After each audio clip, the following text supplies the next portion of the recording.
Good morning.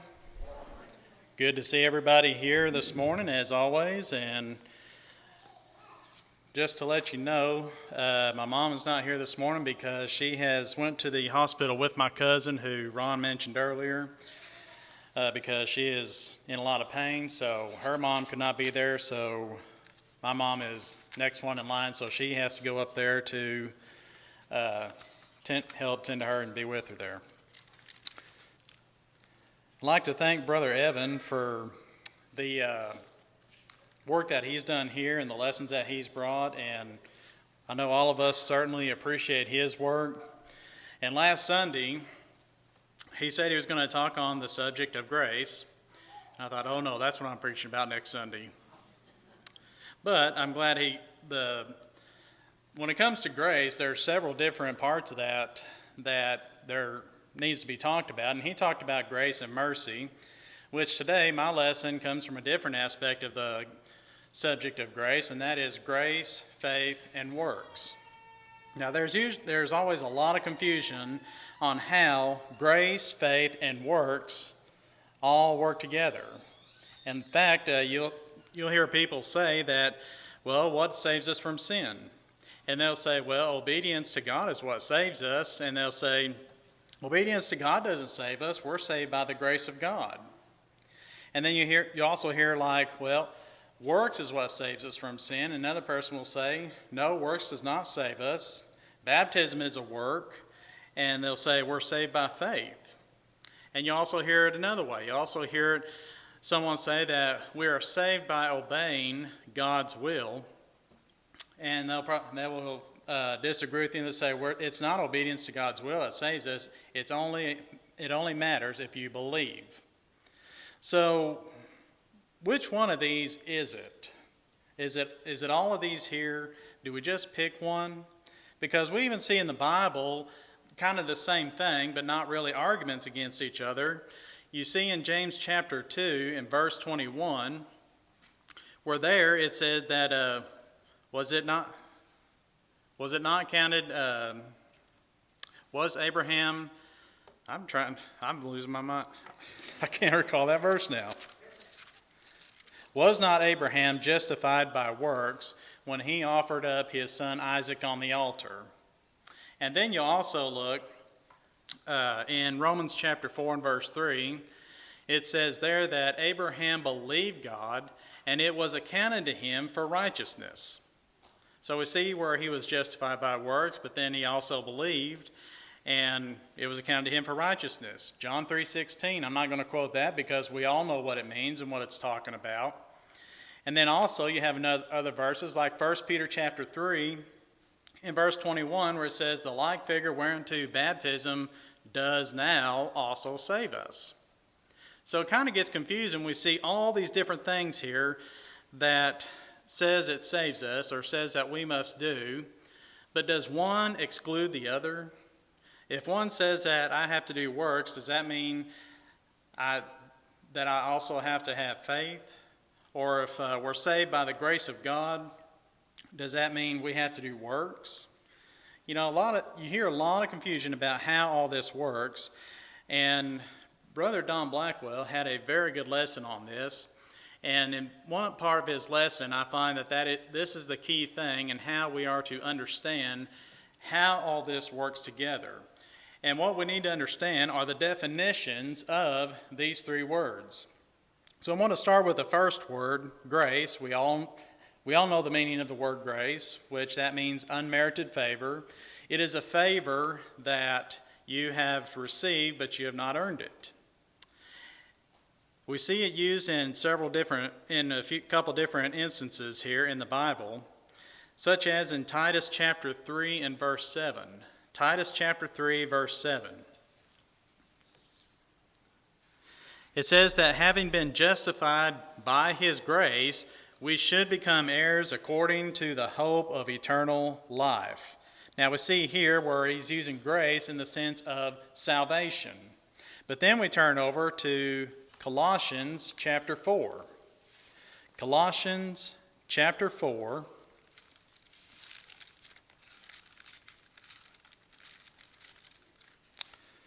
in verse 7. Colossians 4 and verse 7. No, I'm sorry, verse 6. Colossians 4 and verse 6. He says, "Let your speech always be with grace, seasoned with salt, that you may know how you ought to answer each one." And right here, when he's talking about grace, he's referring to the kindness of that person, that we are to be to that person. But this isn't talking about unmerited favor, as we know the definition of. So we see that grace is being used in two different ways here. One's being used in unmerited favor as salvation, but then here it talks about the kindness as to how we are to talk to people. Now, the second word that we need to understand the definition of is faith. Faith, we know, is been known as belief, according to Hebrews chapter 11 and verse 6, where it says that without faith it is impossible to please him. So faith is used as belief. But then there's another way in which faith is used also, and that's over in Romans chapter 14, verse 23. Romans 14, verse 23. We see how faith is used in a different sense.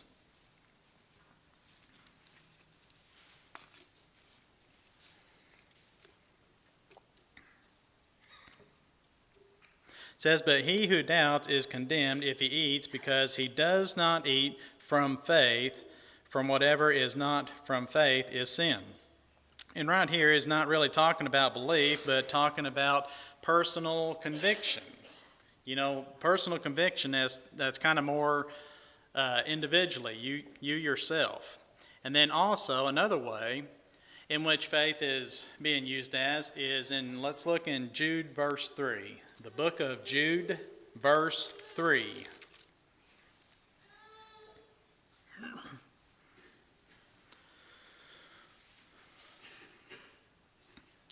He says, "Beloved, while I was very diligent to write to you concerning our common salvation, I found it necessary to write to you, exhorting you to contend earnestly for the faith, which was once delivered to all the saints." And what he's talking about here is not so much as belief, but he's referring to faith as in the system of faith that Jesus had established. And that system of faith is also kind of referenced the same in Ephesians chapter 4, in verse 4, where it says that where there is one Lord, one faith. There is only one system of faith in the Bible that God approves of. So here he is talking about the system of faith. Now here, the next word we're going to define and also look how it's used is the word works. Now this right here is probably the most important word that we need to understand, because this right here is how, if we don't understand this part of it, it's going to be hard to understand how all these things work together. So let's turn to Romans chapter 4. Romans chapter 4.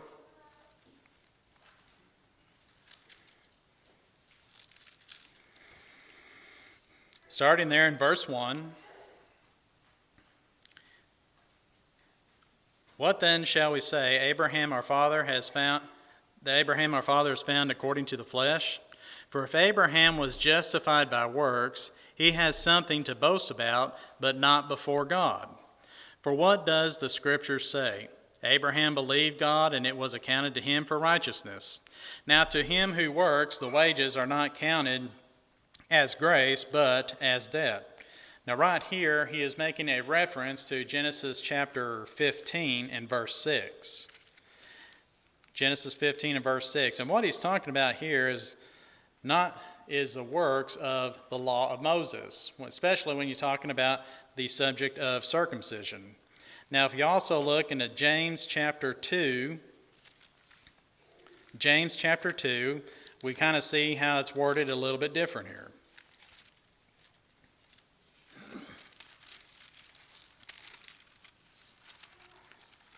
James chapter 2, verse 21. He says here, was not Abraham our father justified by works when he offered Isaac his son on the altar? So in Romans 4, we see where it talks about he's not really justified by works, but here we see where he is justified by works. So that can kind of get confusing. So we're like, well, which one is it? Well, They both agree, but he is referring to here he's referring to the the works of the law of Moses. Now, another way in which it is used is still here in the book of James. Let's look down in verse 26. Verse 26. He says, "For as the body without the spirit is dead, so faith without works is dead also." Now, what kind of works do you think he's talking about here? When he's talking about works that goes in accordance with our faith, well, that is called works of obedience. So we have works of the law of Moses. The second type of works we have is works of obedience. And then we have in Ephesians chapter 2 and verse 8, which this is the one that most people know about. In Ephesians chapter 2 and verse 8, where he says there, "For by grace you have been saved through faith, and that not of yourselves, it is a gift of God, not of works, lest anyone should boast." Well, we know that right here he is talking about the works of merit. Not works of obedience or the works of the law of Moses, but he's talking about works of merit. Things that we can do that we would say, well, you owe me this, and we know that's not what grace is, even though we're talking about works. But keep your finger right here in Ephesians chapter 2, because we want to probably be coming back to this verse a few times. So how do all these things work together? You have grace, you have faith, you have works. How is it they all work together, and what is their relationship with each other? No man has the right to salvation according to his own merit. There's nothing that he can do that he can save himself, because Romans chapter 3 verse 10, we know where it says there that there are none righteous, no, not one. And then also in Jeremiah chapter 10 verse 23, it says, "O Lord, I know the way of man is not in himself. It is not in man who walks to direct his own steps." So if we cannot direct our own steps, then we're not able to come up with a way to save ourselves. We're not able to come up with our own righteousness.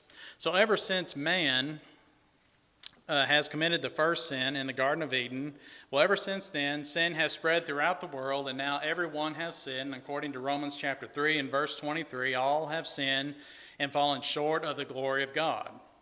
And the wages of that sin, we know, is the wages of death, according to Romans 6 and verse 23. And so, since we have a sin problem, we're in need of an atonement for that sin. So since we cannot save ourselves, this right here is where God steps in. God, out of the goodness of his own heart, he has stepped in here and he has provided a way for us to be saved. This is where his grace comes in. So as Ephesians chapter 2 and verse 8 says, it says, "For by grace you have been saved." And so now we are saved by grace in the sense that God has come to the rescue. He is here ready to provide us a way out. That is how we're saved, by grace. John 3:16, we know that, as we know what that verse says, but this way that he saves us by grace is through his Son Jesus. "For God so loved the world, he gave his only begotten Son." In John chapter 14 and verse 6, Jesus said, "I am the way, the truth, the light. No one comes unto the Father except through me."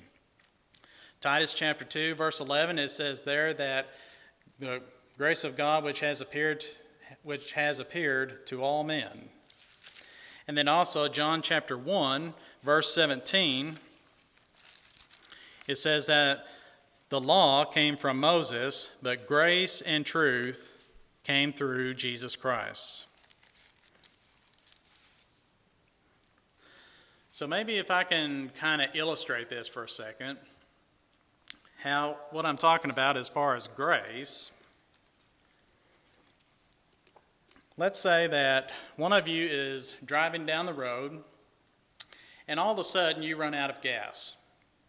well, you're close to running out. You can't. Your little meter on there says you got about 2 miles left. So you pull into the nearest gas station. You sit there, and you know that you have no money to buy any gas.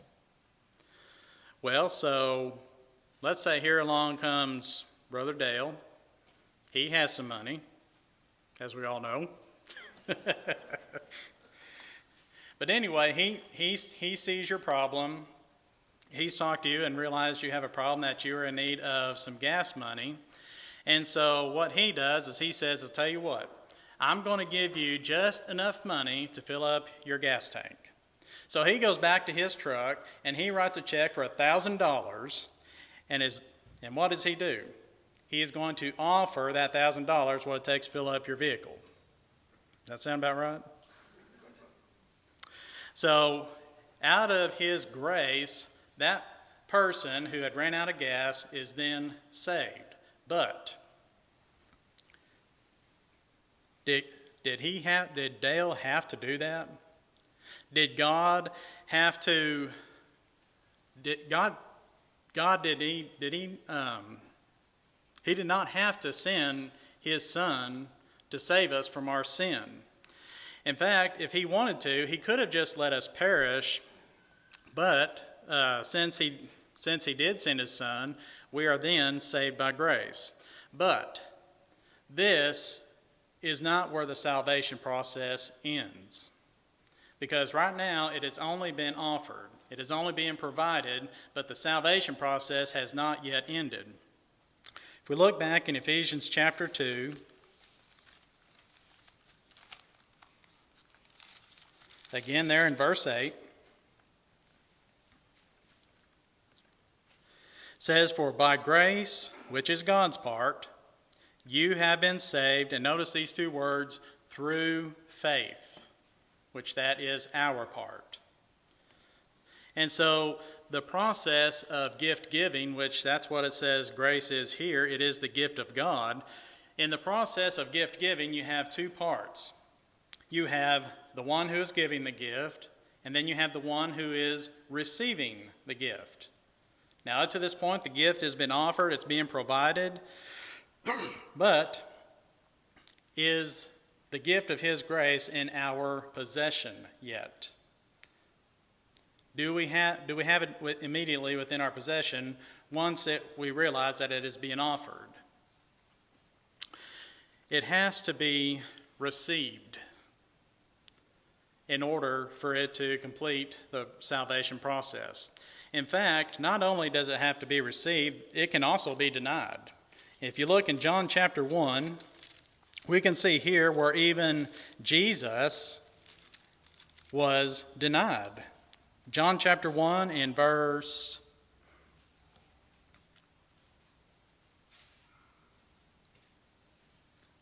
11. Actually, let's start out in verse 10. It says, he was in the world, and the world was made through him, and the world did not know him. He came to his own, and his own, notice this, did not receive him. But as many as received him, to them he gave the right to become children of God, to those who believe in his name. And so a gift, it can be received or it can be denied. But now, this is where our part comes in. This is where faith and works comes in. Hebrews chapter 11, verse 6. I say this a lot, but it refers to so many things when it comes to salvation. When it says that without faith, it is impossible to please Him. So we know we have to have faith. We know in Ephesians chapter 2 and verse 8, it says, for by grace you have been saved through faith, which is our part. Well, a person might say, well, I understand that we have to have faith in order to be saved, but we're saved by the grace of God. And they'll say something like, well, baptism is a work, and we're not saved by works, so baptism therefore doesn't save us. Here's where they have their works mixed up. Remember, we have three different kinds of works. We have the works of the law of Moses, we have works of obedience, and then we have works of merit. And when it comes to baptism, when we see that it is commanded, it is a work of obedience. There's a difference between works of obedience and a work of merit. It is a work of obedience just the same as belief. It is also the same work of obedience as confession, as repentance. Those are required in order to be saved. So is baptism. Well, let's say, well, what's the difference between works of obedience and works of merit? They're both works, and we're not saved by works. Let's look over in Luke chapter 17. Luke chapter 17. And we can kind of see the difference here between works of obedience and works of merit. Luke 17, let's look at verse 7. Jesus saying here, "And which of you, having a servant plowing or tending sheep, will say to him, when he has come in from the field, come at once and sit down to eat? But will he not rather say to him, prepare something for my supper, and gird yourself, and serve me till I have eaten and drunk, and afterward you will eat and drink? Does he thank that servant because he did the things that were commanded him? I think not. So likewise you, when you have done all those things which you are commanded, say, we are unprofitable servants, we have done what was our duty to do." So even though that we are told to do this to be saved, it's a work of obedience, but it is not a work of merit. And so there is a difference between merit, which we say, well, you owe me this, I earned this salvation. No, you did what you were told to do. Where else in the Bible does it say that belief is a work? We know that we've heard this verse before in John chapter 6. John chapter 6, verse 28.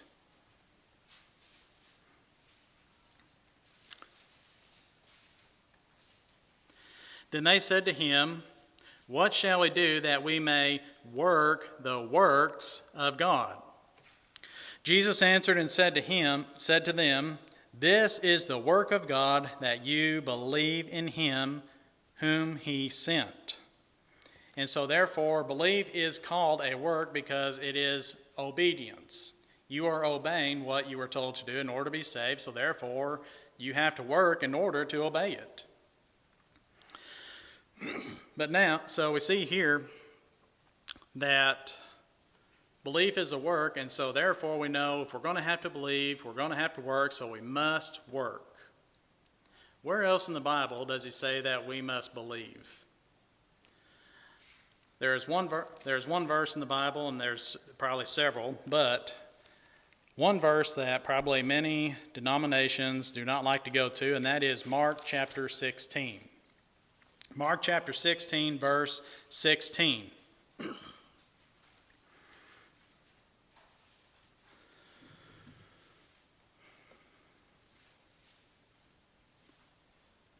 He says here, "He who believes and is baptized," past tense, "will be saved.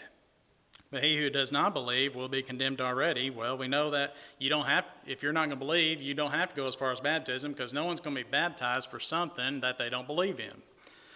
But we see here that Jesus is saying, "He who believes and is baptized." Well, if belief is necessary for salvation, it's a work of obedience, but it doesn't make sense to say that baptism is a work of merit. If so, if baptism was a work of merit, then Jesus is saying here, you have to do a work of obedience and you have to do a work of merit to be saved. And we know that's nonsense. As he said, we cannot earn our way to we cannot earn our salvation. So therefore, baptism is also a work of obedience. As he said here, he who believes and is baptized will be saved. It's not hard to understand. Baptism has always been commanded throughout the Bible. The only way in which baptism is optional is if you do not want to receive the word that was spoken. In that book of Acts chapter 2, it said there, and I believe in verse 42, it says, those that gladly received his word were baptized. And so if you don't want to be baptized, then that's fine, but you're not going to get saved. You have that option. It is if you want to be saved or not. But if you want to be saved, you're going to have to do the works of obedience in order to get that done. As the book of Hebrews in chapter 5 and verse 9, he says there that, and he became the author, that is talking about Jesus, and he became the author of eternal salvation to all who obey him. Obedience is required. You have to do works to do obedience. Now, Matthew chapter 7 and verse 21, Jesus also said there in his Sermon on the Mount, Matthew chapter 7, verse 21, he said, not everyone who says to me, Lord, Lord, shall enter the kingdom of heaven, but he who does the will of my Father in heaven. The will has to be done. It can't be done without action. It can't be done without works. And also, if you look down here in verses 24 and 25, now we're going to look again here at the story of the two different houses. Therefore, whoever hears these sayings of mine and does them, right there you can see he's talking about faith and works. Whoever hears these sayings of mine and believes them, that's faith, and does them, that is works. Whoever hears these sayings of mine and does them, I will liken to him a wise man who built his house on the rock, and the rains descended, the floods came, and the winds blew, and it beat on that house, and it did not fall, for it was founded upon the rock. So that house there, you can see it had faith and works written above it. In verse 26, it says, but everyone who hears these sayings of mine, faith, and does not do them, no works, is like a foolish man who built his house on the sand, and the rain descended, and the floods came, and the winds blew and beat on that house, and it fell, and great was its fall. That house that fell was the one that had no works. It had no works within its foundation. Now, no subject on the book of works is ever complete without going to the book of James. So if you turn over to the book of James chapter 2, and James really lays this out pretty plain. James chapter 2.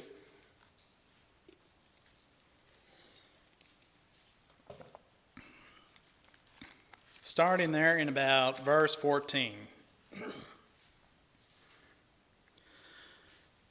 What does it profit, my brethren, if someone says he has faith but does not have works? Can faith save him? That's a pretty good question. If a brother or sister is naked and destitute of daily food, and one of you says to them, depart in peace, be warmed and filled, but you do not give them the things which are needed for the body, what does it profit? Thus also faith by itself, if it does not have works of obedience, is dead. But someone will say to you, you have faith, and I have works. Show me your faith without your works, and I will show you my faith by my works. How are you going to show that you have faith if you don't have any works? That is the only way your faith can be seen, and so we have to have works if we're going to have faith. In fact, in Matthew chapter 5 and verse 16, Jesus said there in his Sermon on the Mount, he said, let your light so shine before men that they may see your what? Good works, and glorify your Father who is in heaven.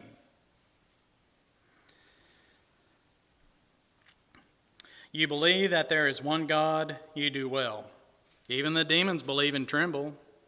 We see here that even they believe, but are they doing any works of salvation? We know the answer to that. But do you want to know, O foolish man, that faith without works is dead? Was not Abraham our father justified by works when he offered his son Isaac on the altar? Do you see that faith was working together with his works, and by works faith was made perfect? And the scripture was fulfilled, which says, Abraham believed God, and it was accounted to him for righteousness, and he was called the friend of God. You see then that a man is justified by works, and notice this, and not by faith only.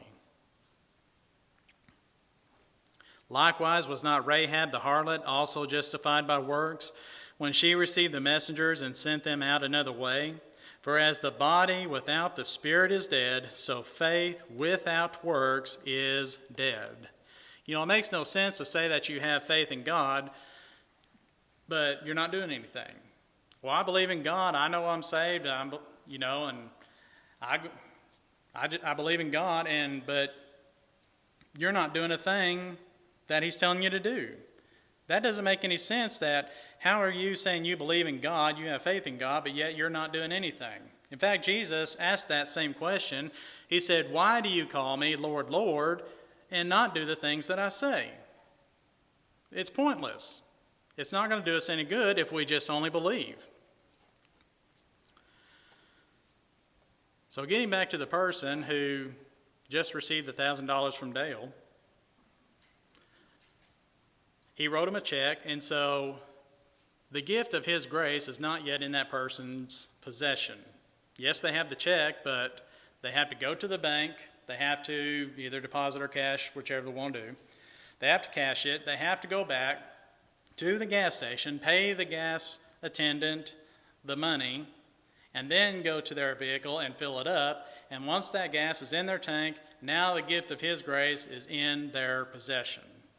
They have what they needed. That was what they needed to rescue them, was a tank full of gas.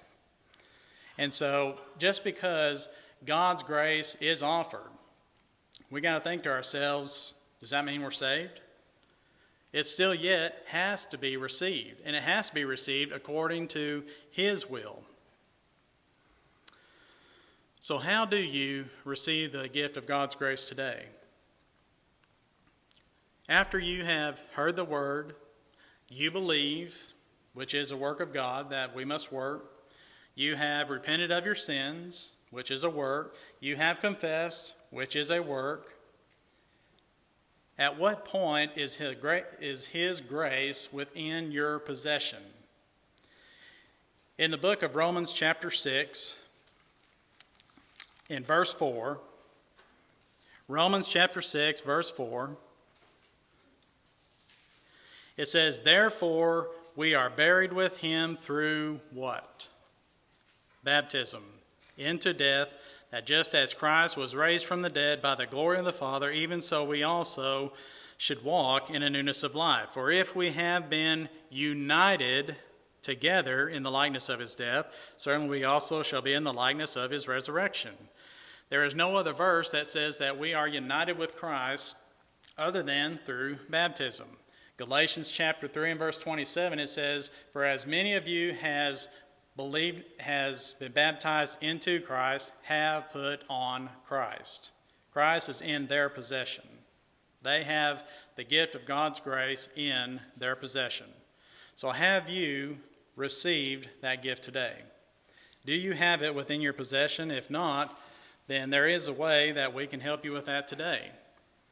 We have water ready if you need to be baptized, to be united together with Christ in the likeness of His death, to put Him on in baptism, to have that grace within your possession. If you need help with that, we can help you with that today. But if you are a Christian and if you need help in any way, we can also we can pray for you, or whatever you need. Just come as together we stand and as we sing.